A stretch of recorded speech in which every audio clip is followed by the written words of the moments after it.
All right, everyone, how we doing today? I'm really excited to have this session with you. Many of you know that we work very closely to Mike Ferry. He has been the most instrumental mentor and support system for us in our early days before Big Block even existed, and we were agents just like you. And today he's our coach and consultant and really been super helpful to helping us get the company to where it is. Many of you already know him as pretty much the godfather of real estate coaching, right? No one's been doing it as long as him. I know confidently that I can say of all the coaches and all the options out there, no one is better than Mike because he tells it to you straight. You follow his advice. You cannot help but to succeed. How's it going, Mike? Couldn't be better, and thank you for those kind words. I always forget about the fact that you and I and Corey met when you guys were agents a long time ago, and it's been a wonderful thing to watch the growth of you and Corey and the company. And I have to tell you, I brag about the company all the time as I talk to brokers all over the country. So Big Block Realty is becoming more famous as I keep speaking, and so thank you for being such a great client and a good friend. Thanks for that. So our little webinar today is going to be an assistance in helping your agents that want to set a business plan. It's interesting because a business plan, in my opinion, is nothing more than a roadmap from where they are to where they want to go. So I'm going to ask all of your agents, Sam, to do me a favor. I'm going to ask them to take a pen and a piece of paper and just a scratch paper and write down how many transactions they've closed this year to date. 5, 10, 20, 30, 8, 80, 92, whatever that number is. How many transactions have you closed year to date? And, you're going to have some pendings right now, some escrows that haven't closed yet. We understand all that. But how many of you closed? Let's just take an example that, Sam, one of your agents says, I've closed 18. I go, great. Now put a slide or a dash mark. How many would you like to close in 2021? And be realistic. Now, you may not have set your plans yet. You may not have really get yourself self-engaged, but pick a number. So let's use the example. I closed 18, and in 2021, I want to close 30. And then I'm going to say, okay, now write down one word, why, W-H-Y. And they go, why what? I go, why do you want to close 30? Well, you did 18, in your marketplace, Sam, you close 18, 20 deals that especially with your model, you make pretty darn good money. Even living in California where the tax base is 120% of what you earn. Just kidding, of course. But it's interesting that if you know why you want to earn the money, your desire to earn it improves. So let's say that a young guy or a gal working for you in their mid-30s, and they have a spouse and a couple of kids, and they write down, I did 18, I want to do 30. And my why is I want to buy a bigger home in 2021 for my family. I want to remodel my home. I want to set up a little savings account for my kids to go to college, a trust account. I want to take my family on a vacation to Hawaii. The why becomes the driving force or motivation behind the goal. So the business plan we're going to look at today, I look at it as very simply a roadmap. And I want everybody to listen. If Sam said to me today, Mike, I want to drive from San Diego to San Francisco, and I'm going through Denver, I would say, Sam, your map is all screwed up. There's something wrong with the program. Or if Corey said, I want to drive today from San Diego to Dallas, you wouldn't go through Salt Lake City. See, the roadmap is the destination and how to get there the fastest. And that's what a business plan is. But it's also a working document. I know you folks can't see this, but the notes that I'm working from, I've got notes every place on the notes I'm working from. Because a good business plan is something that every month I'm going to sit down and I'm going to make adjustments, pluses and minuses, scribble notes of what I did right, what I need to work on, etc. So I want everybody to understand that it's a very simple document. You'll get a kick out of this. We have a new client up in Riverside. His name is Randy Thompson. Great guy. In fact, you'll meet him soon. He's like you, Sam. He's a tall, handsome man and very enthusiastic. He just joined as a customer. And he said to me, Mike, I've got a copy of your business plan. It's only 6 pages long. I said, correct. He said, Mike, I've got a copy of one of your competitors' business plans. It's 68 pages long. I said, well, I'm not that smart. I can't figure those kind of things out. I got to keep things real simple for my type of thinking process. It doesn't matter whether it's 1 page or 6. If you write out what you want to accomplish and you write out the plan on how to make it happen, as you said a minute ago, we can make things happen we probably never dreamed of. 5% of the people have goals, objectives, and plans. 95% do not.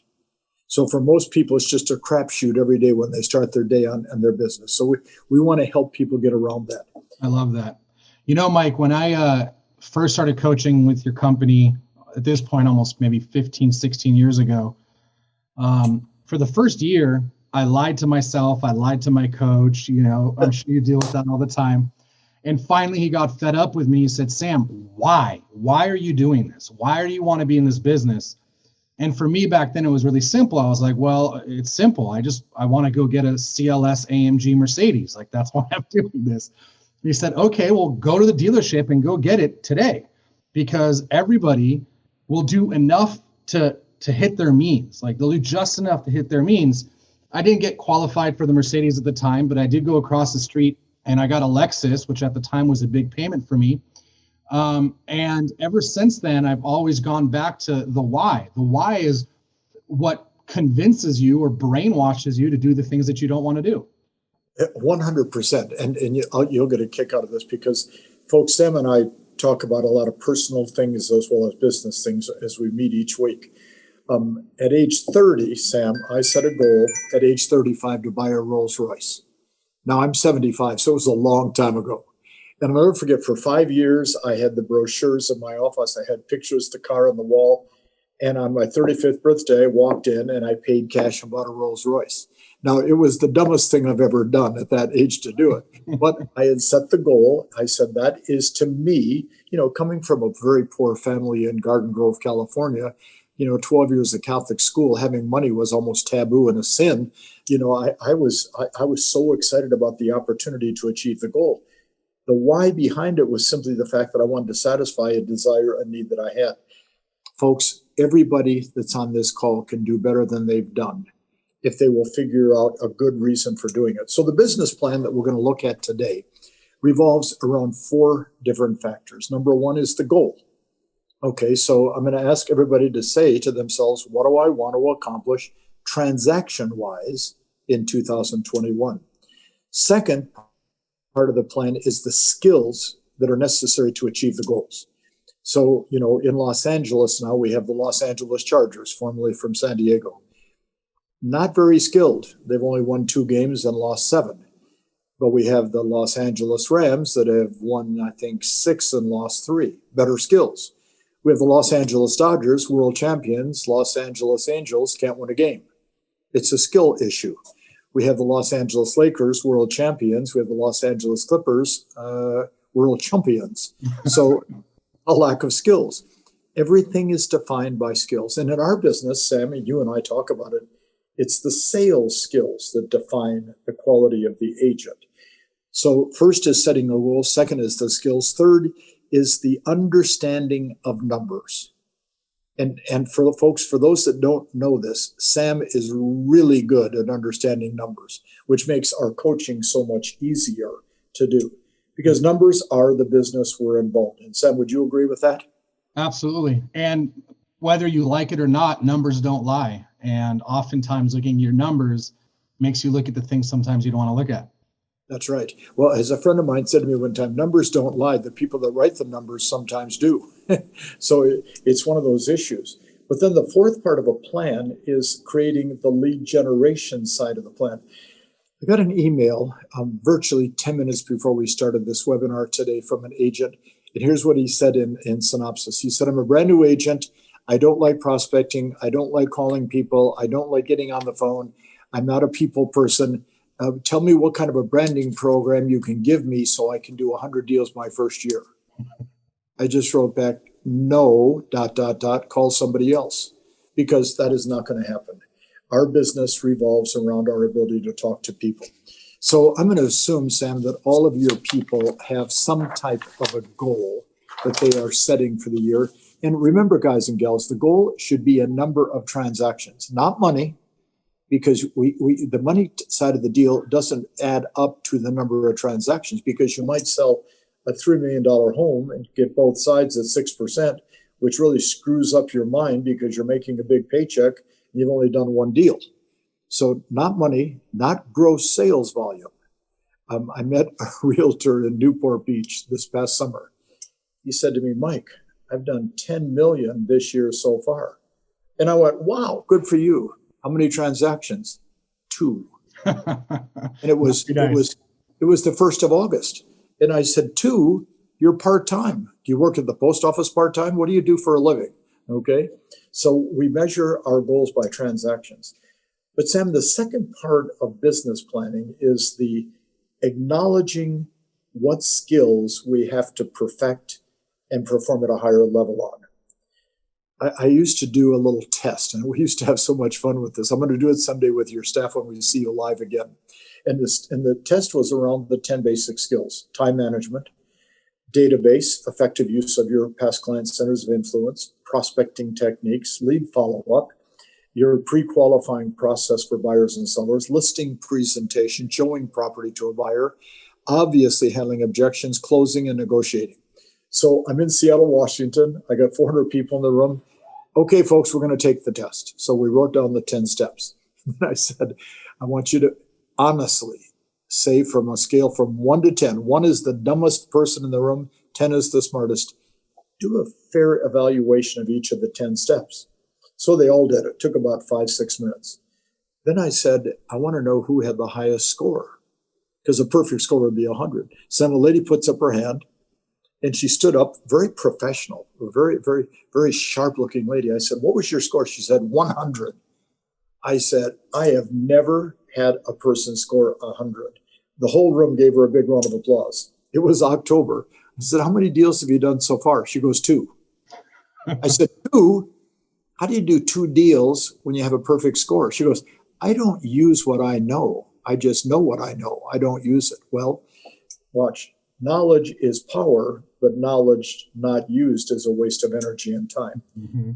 The hardest part of a good business plan, Sam, and nobody talks about this, but I think crazy Mike Ferry, looking at each skill and evaluating your strength. Where are you strong? Where are you weak? Where do you have to improve? And if we can get your agents to do it now, Sam, here's the good news. They have 5-6 weeks to work on improving that weakness they have in skills. Maybe it's time management, maybe it's lead follow-up. But if they will take the time to be honest about their skills. And it's the hardest thing, because, the biggest challenge in a skill-based business plan is the word ego. Nobody tells me what to say. Nobody tells me what to do. Well, maybe that's why you don't do anything. Okay. Mm-hmm. And I know that even in a company as strong as Big Block is, you have some agents that are not doing as much as they would like to do. And it's because of the skills. So hopefully you and Corey and the entire team can look at the 10 basic skills. Folks, everything that I'm talking about today, as soon as I'm done, we're going to send this to Sam and Corey. If you want a copy, send them a note to Sam and Corey. They'll forward it to you. So it breaks down all 10 skills, what you need to know, what you need to learn to make it happen. The third part of the plan is probably the most important, and you and I talked about this, which is numbers. Understanding the numbers to achieve the goal. I was doing a 4-day workshop, gosh darn it, Sam, one of the fancy hotels downtown, right downtown San Diego, and I apologize. I'm sorry? The Grand Manchester Hyatt? The Grand where we used to do the production retreat. Beautiful hotel. We had about 500 people in the room, and a lady walks up at the first break on the first day, and she goes, I'm numbers challenged. I said, well, what do you mean? She goes, I don't like to keep track. I don't understand them. I don't know what they mean. How is it going to affect my business? I said, well, how many deals are you doing? She said, none. I said, that's the effect. If you don't know the numbers, you don't know anything. Every airplane that takes off commercially out of San Diego Airport It's all based on numbers. They know exactly the weight. They know exactly the speed they have to use for liftoff. They know exactly how many passengers, how many are paying, what the average. The pilot knows all this when they take off the plane. The hotel knows how many rooms are rented. They know how many meals are being served, how many people sitting in a convention space. It's all numbers, okay? So we're going to spend a little time on this. And I want to start by saying to everybody, yes, it's understandable that you feel numbers challenged. But my broker, Pat McVeigh, which I've talked to you about a lot, Sam, over the years, Pat would have us every Friday. We would sit with Patrick, the top 10 agents. We would tell them how many days we prospected in the week, how many hours a day we prospected, how many contacts we made, and how many leads we generated. And then we would talk about that each week. And it was like a religious experience for Pat. I mean, you were there or you go to hell. That was it. That was period, end of conversation. And if you didn't have your numbers, he wasn't interested in talking to you. But we could look at the numbers and we could take those numbers week after week, and then we could start projecting what to expect. Because the ratios that your agents could actually accumulate will tell us everything about who they are, what they need to know, and what they do. So understand, being numbers challenged is normal. And they may not make sense at this moment. But if we can get each of you to track your numbers for 3 or 4 or 5 weeks, just do it from now until Thanksgiving. Just track it for like 8 days. And then sit down and look at those numbers and say, what do they mean? Well, I missed 4 days of prospecting out of the 8. What were you doing? What was the cause? What were the distractions? Where did your calendar get screwed up? On 2 of the 4 days I prospected, I only talked to 2 people each day. You went silent? What were you hiding? Were you in the closet? Did you not get out of bed? What took place? Okay? Because the numbers do not lie to you. But see, there's something else that I think most of us don't understand. The strengths and weaknesses of an agent show up in the numbers that they track. The levels of efficiency show up in the numbers they track. What it takes to succeed will show up in the numbers. So I'll give you an example. If I said to all of your agents, okay, 2021, your goal is blank.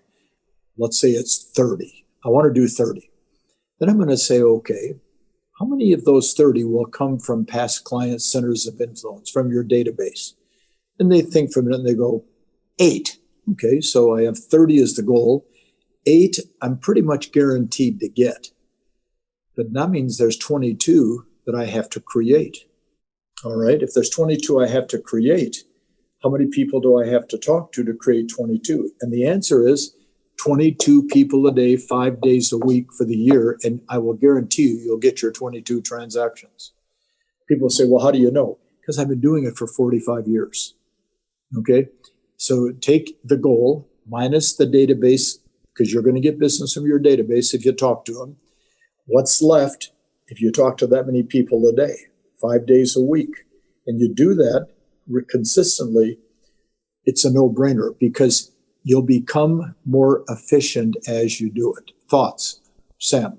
I love that. I've actually never heard you put it that way, but it makes a lot of sense. If my delta between what I know I'm going to get from my sphere to what I want to hit, if it's 30, I make 30 contacts a day, and I'm going to hit my goal. And what I'm always sharing with agents is, you know, it's the 30 no's, the 30 rejections, the 30 embarrassments, that's where you make the money. When you finally get the yes, that's just the materialization of all the no's that you went through. All the yeses you're looking for are surrounded by the people that are going to tell you to kick rocks and jump off a bridge and all these things. So when you know your numbers, the no's become exciting because you can actually count down to the yeses. So I love that roadmap, so to speak. Well, and here's what's interesting too, Sam, and I want all your agents to listen to this. Let's say the number is 22. And then I'm going to say to them, if they will improve the quality of what they say and the quality of the people they talk to, they can cut the numbers down by 30, 40% and get the same result. So therefore, a cold call is way less quality than talking to a for sale by owner. Therefore, a just listed, just sold, which is a good call, is not as good as talking to a past client.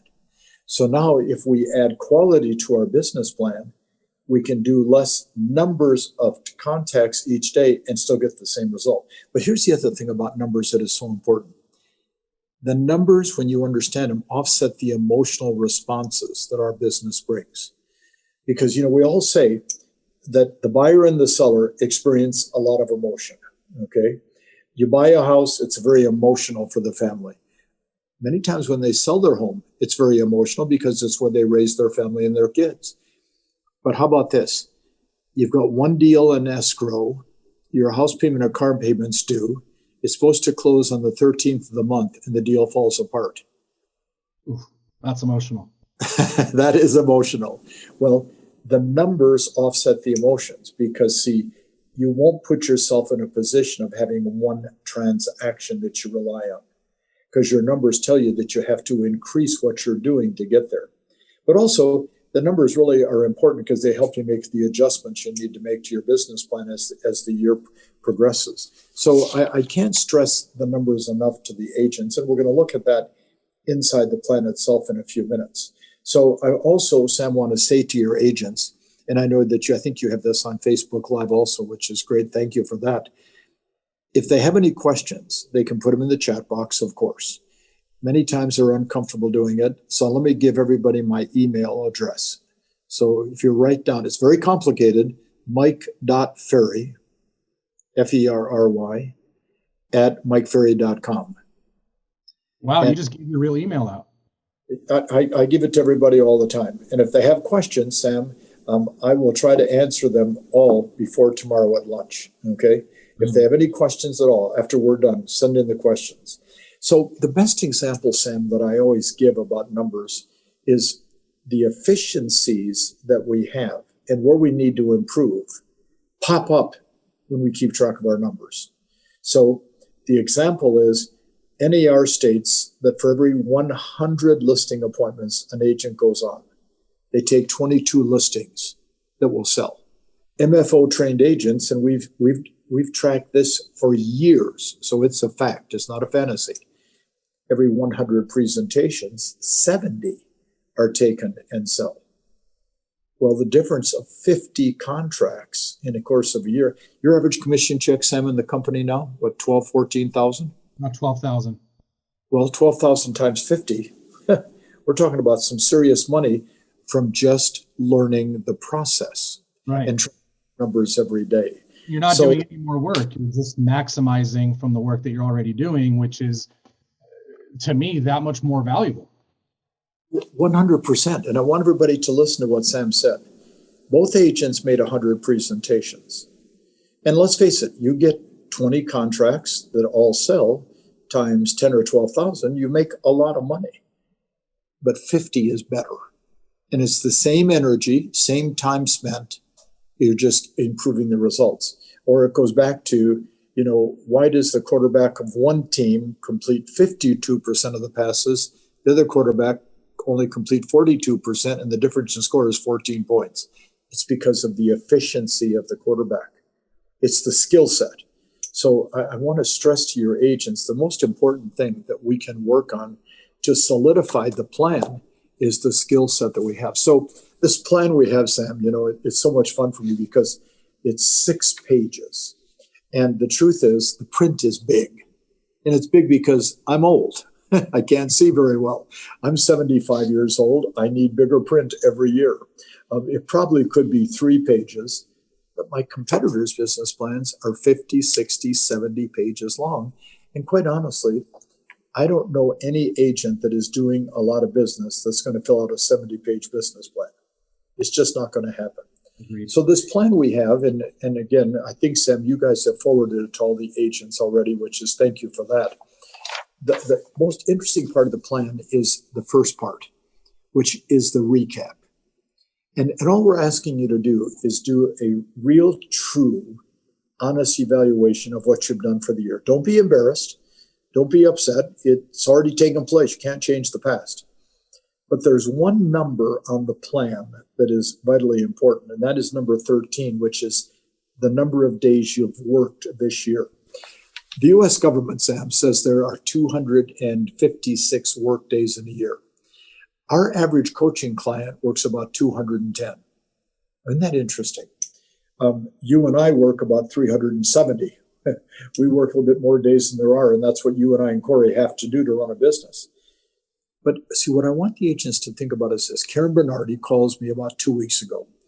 She's probably, I'm going to guesstimate, one of the top 10 agents in the nation. Big team, 2 assistants, 2 showing agents. So it's a very efficient little group. I think as of last week, she's at about 4.8 million in commissions earned. She's in Boulder, Colorado. Okay. So we're talking about her business, and we do this every year because she's been in coaching for 24 years with my company. She said to me, Mike, you know what's interesting? This is the 3rd year in a row that I've only done about 85% of my projected prospecting for the year. Wonder what I would have done if I'd done 100%. So I said to her, and I say the same thing every time, Karen, how do you know you did 85%? She goes, Mike, I track it every day. Okay, now here's a gal. I think she's closed 178 or 180 transactions, made $4.8 million. She still tracks her numbers, guys and gals. She still works on her skills. She still role plays and practices scripts every day. So don't get into that mindset that because you're successful, which so many of your agents are very successful, that the rules don't apply.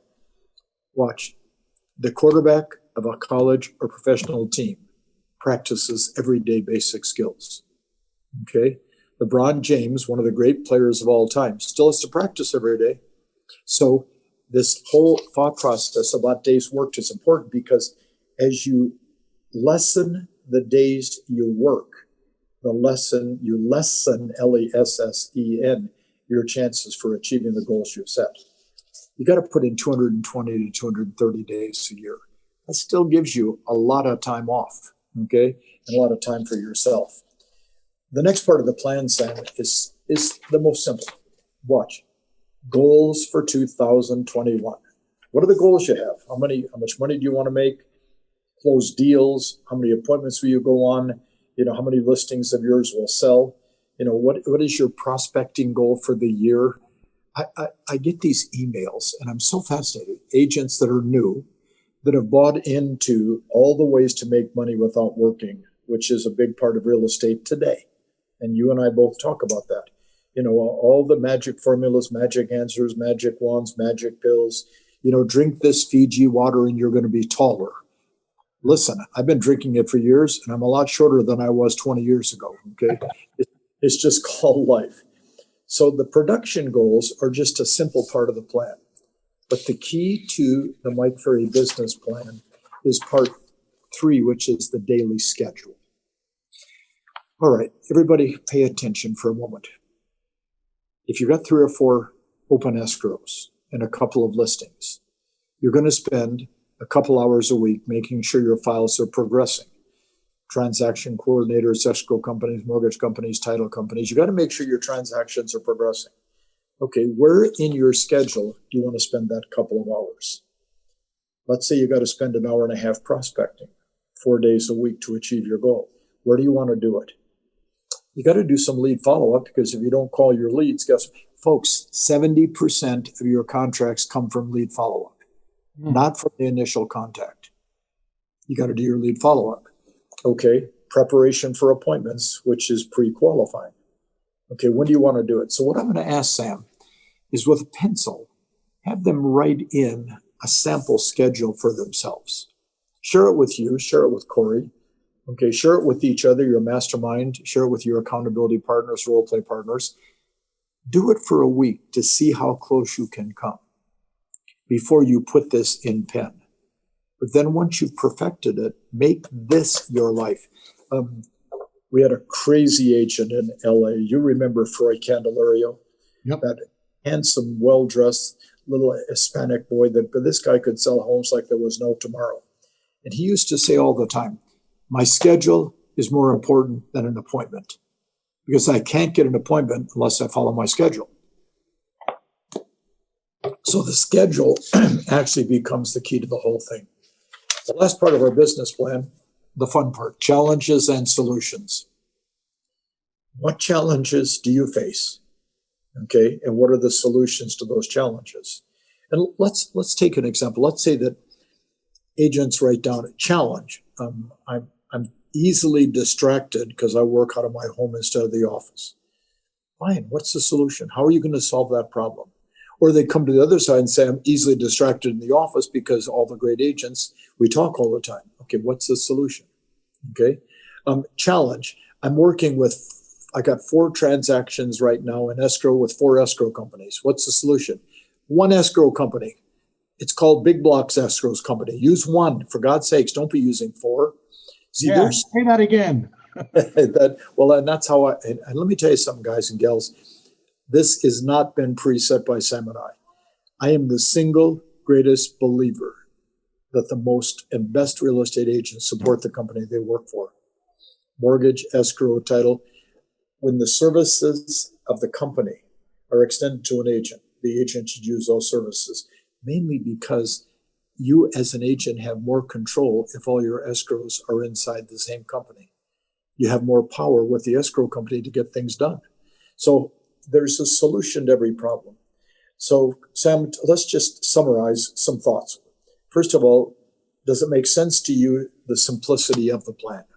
Yes, I think the simplicity is the most important part of it, because it gets too big, too confusing. You get analysis paralysis. You don't pay attention to the most important details.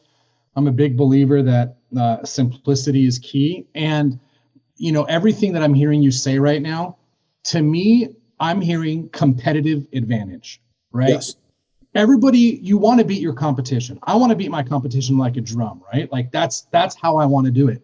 And there's so many shiny objects, so many widgets. But if you just focus on exactly what Mike's talking about, that's the competitive advantage that no one else can take away from you. Not the market, not the elections, not Corona, it's, you work the system, you work it properly, and you're going to have a competitive advantage over all your competition. And that's why you see the most successful agents are not the ones that have the most widgets. They're the ones that have defined their skills better than everybody else. They manage their time. They make their contacts. You just heard Mike say 70% of your contracts come from lead follow-up, yet most of us avoid lead follow-up as hard as we can, which is always so interesting to me. So everything I'm hearing you say, I'm just hearing competitive advantage, competitive advantage, competitive advantage, and I love it. So what Earl Nightingale says in the record, The Strangest Secret, guys and gals, is that generally speaking, about 5% of the people have a plan, have a goal, and write out the steps they're going to take to make it happen. We just want everybody in Big Block to be in that 5%. And that's why we're doing this little program today. So I'm going to send to Sam, as soon as we hang up this thing in a few minutes, all the notes. And I'm going to ask all of you to request a copy and really read through it, look at the skills, look at the numbers side of it, look at what you need to perfect and work on, because the good news is we still have 5-6 weeks left in this year to work on and improve the quality of what we do. So on January 3rd or 4th, whatever day you resume your work after the holiday, you're going with confidence because you have your plan in effect. It's really interesting. Gunther Klaus shared with me this great story. He did some work for Kraft Foods, which at one point was one of the major food manufacturers in this country. They had 150 salespeople, Sam, all over the U.S. And they said to Gunther, create a contest, okay, that is a national contest that everybody could win. And the prize is first class round trip from your home to Honolulu, Hawaii for you and your wife for 10 days. Mm-hmm. And we want all 150 salespeople to win. Well, the first thing Gunther did was this. He took a map of the United States and he put a star where each of the 150 salespeople was, and he drew a line on the map to Hawaii. And he said, this is the trip you're going to take, you and your wife. We're really excited to help you make it happen. Then during the 6 months, every single week, they would send out an update to where they were on that line from Omaha or Chicago or Atlanta. And then at about the 4.5 month mark, he had a postcard sent to every single one of the people in the contest, 150. And it was from a beautiful lady in the Hawaiian dress, doing the Hawaiian dance, saying, "Can't wait to greet you at the airport when you and your wife get here. You are going to qualify, aren't you?" Well, they did this. 140 of 150 qualified because they had a plan. Wow. Okay? And they kept focusing on the goal. And they never stopped focusing on the goal. They heard about it every week. So, let's take what Sam and Corey and I talk about. Let's take the notes. Let's fill it out. And remember that the net bottom line, and I'm with Sam 100%, the competitive advantage, but the biggest competitive advantage is that guy that's in the mirror looking back at you, that gal. You can make that person really happy if you follow your plan. And that's the name of the game. So we just, I would say, Sam, to all your group, obviously we hope that you have a great holiday season, a safe, oh, by the way, I saw that your governor is restricting the number of people you can have for Thanksgiving, which is kind of interesting. I got a little report in the mail. It's a joke, of course, because I love jokes. And it said that the day before Thanksgiving, our family turkey, which weighs 25 pounds, is going to commit suicide. And we're going to have 50 people over to celebrate the funeral of that turkey. And we're going to serve turkey sandwiches as a result. So with all the craziness going on, let's enjoy the holidays, but let's produce over the next 5 weeks and perfect our plan. So, Sam, thank you for today. And thanks for your attendance and your constant support. Mike, thank you. Do you have one more minute for one thought I'd like you to address? Of course. And if you don't, I can address it with the team later. But something that you always say around this time of the year, and this is going to come back to a convo that you and I had on our call yesterday. You said, and you always say, this time of the year, the amount of transactions that happens drops. Yes. But your chances of succeeding actually go up because the amount of agents that are taking time off during the end of the year is dropping at a much higher rate than the amount of transactions that are dropping. Correct. Interesting with the economic report that you shared with me yesterday, they're predicting that this will be the busiest end of year of sales that we've ever had. Yes. So if you really want to end the year strong, understand that right now agents are already got one foot out the door. They're getting ready for Thanksgiving, and then it's Christmas or Hanukkah or whatever, and they won't be back till January. Volume is up, transactions are up, and agents are already leaving the business for the rest of the year. So, that when we talked about that yesterday, I was thinking, man, what an opportunity for those of us that want to play hard for the next 6 weeks and set ourselves up for a strong 2021, because 2021 doesn't start January 1st. 2021 started a month ago. That's right. It's interesting because what I shared with Sam was, I think I asked Sam specifically in San Diego, because that's where your main part of your company business is, how much does the business slow down? And I think you said 18 to 20%. And then I came back and said, I'll bet that 60 to 70% of the agents have already stopped mentally working, which means, as Sam said, our chances for succeeding are increasing. I don't know how to pronounce Lawrence's last name. I think it's Lawrence Yun, Y-U-N, who's the chief economist for NAR. And he said yesterday, this will be the strongest winter sales season in real estate in history. Yes. And you guys are right in the middle of it because you're in the best place, which is San Diego, California. So, Sam, thanks for today. Obviously, great thanks. And we'll look forward to seeing everybody very soon at a live seminar. Thank you, Mike. Thanks, Sam. See you soon, everybody. Bye-bye.